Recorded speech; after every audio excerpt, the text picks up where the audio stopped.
When I was 40 kilograms heavier than what I am now, wait, let me rephrase that. Before I lost my 40 kilograms, I tried to lose weight, I didn't succeed. I tried again, I still didn't succeed. So it's safe to say I had several failed attempts at fat loss before I actually succeeded. And there were many stumbling blocks, but one of the stumbling blocks were the fact that I wasn't looking at making it a lifestyle. I went into all my fat loss attempts with a mindset of, I'm just going to lose this weight, and then I'm going to go back to normal again, which we all know by now is not the way forward. And because I had that mindset, when I went into a fat loss attempt, I basically stopped living. I stopped my life. I stopped all social events. I stopped absolutely everything in the pursuit of fat loss. And like I said, we all know that that is not a sustainable way forward. And when I started my successful attempt at fat loss, I knew that there had to be a mindset shift. There had to be a shift in the way that I was tackling my fat loss expedition so that it could be sustainable. And one of the things that I had to learn how to do was incorporate my social events into my new lifestyle so that it didn't feel like I was cutting absolutely everything out. And that's what this video is about today. I'm going to give you not one, not two, but 3 basic strategies that you can use on your fat loss expedition for when you go to restaurants or social events or having food that is not made by you, because I know there's a huge fear when it comes to eating out and losing fat. A lot of people believe that a restaurant meal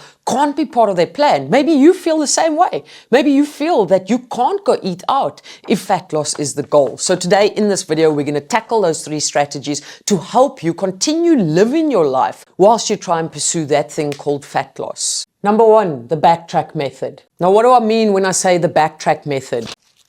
Essentially what that means is if you know you are going to a restaurant on a Friday night, a Saturday or a Sunday, for example, or whatever day of the week you go to your restaurant, decide on the meal that you're going to consume before you go to the restaurant. Because then you know how many calories is in that meal that you're going to eat. You can then log onto your food tracking app and actually log that meal before you consume the meal. If your calorie goal, for example, for the day is 1,600, you now know that that meal you're going to eat out is 800 calories, which will leave you with 800 calories for the rest of the day. So essentially what you're doing is you're tracking in advance. Now you can plan the rest of your day based on what you are going to eat when you are out. It just gives you so much more control and it gives you so much more structure because you know what you are working with. Now you know, okay, cool, you have 800 calories left for the day. You can then have 400 calories for breakfast, 400 calories for lunch, and go out and enjoy your meal out without worrying about it, without feeling guilty about it. The next thing you can look at doing is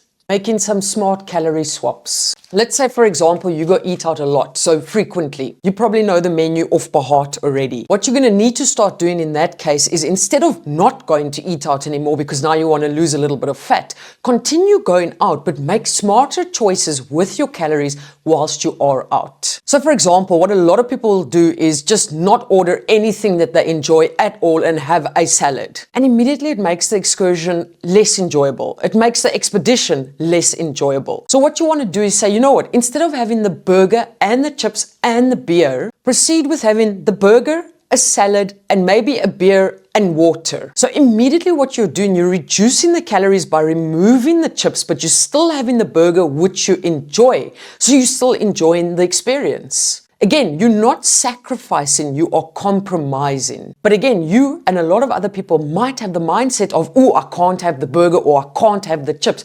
Immediately, that is the mindset that creates the thought that, oh, I can't go to a restaurant, which is not the case. Instead of having the whole pizza, maybe you could have half the pizza. And instead of having a bottle of wine, maybe have 1 glass of wine or 2 glasses of wine. In that moment, when you're making these smart choices, little do you know that you're actually reducing your calories by a substantial amount.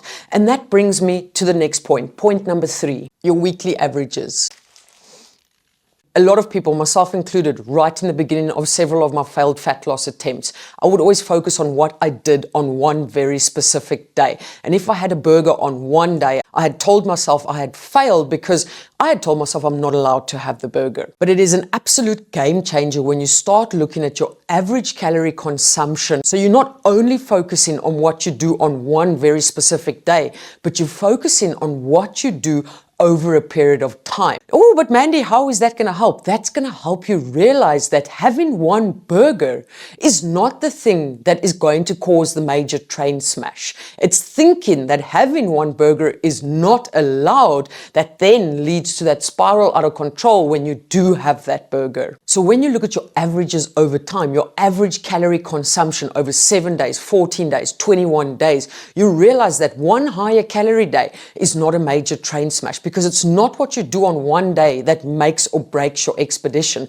It's what you do over a period of time. And the moment you start looking at your averages and you start looking at the bigger picture, you realize that there is room for fun foods. There is room for you to go out. There is room for enjoyment. And you don't need to stop living whilst you are on your fat loss expedition. Something else that I want to add is that if you do go out and you do overconsume calories for the evening, let's say, for example, you go to a party on a Saturday night and you really overconsume calories. Whatever you do, try and proceed as per normal the next day. So don't reduce your calories to less than what a toddler would consume, and don't punish yourself with excessive amount of cardio. Proceed as per normal, because that's how you create consistency. That's how you break that yo-yo cycle at the end of the day. As I mentioned in the beginning of this video, the biggest thing that's going to contribute to your success is when you do have fun food on the weekend, don't see it as a failure. Because seeing it as a failure is going to be the thing that's going to create that stop-start cycle. And that's the thing that you want to break. Don't tell yourself you're not allowed to have fun foods on the weekend. Yes, there has to be control. Yes, there has to be moderation. But yes, they can also form part of your plan. And the moment you allow them to form part of your plan in a controlled manner,